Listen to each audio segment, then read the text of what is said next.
Shalom.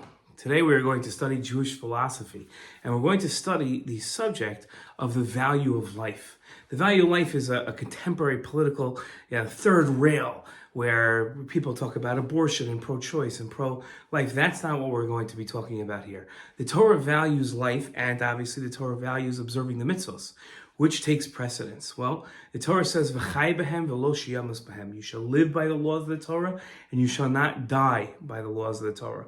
Meaning that the Torah puts emphasis on life and puts priority on preserving life more so than observing the mitzvos.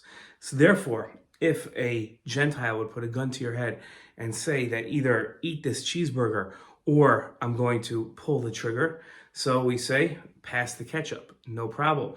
Because we live by the laws of the Torah, we don't die by them. There are, and by the way, that ties into sanctifying God's name. Somebody that violates the Torah to preserve their life is sanctifying God's name.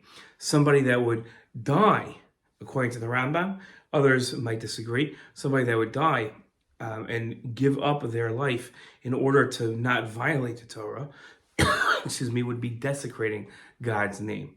There are three exceptions: sexual improprieties, killing somebody else to preserve your own life, or worshiping idolatry. Those are the three exceptions to the rule.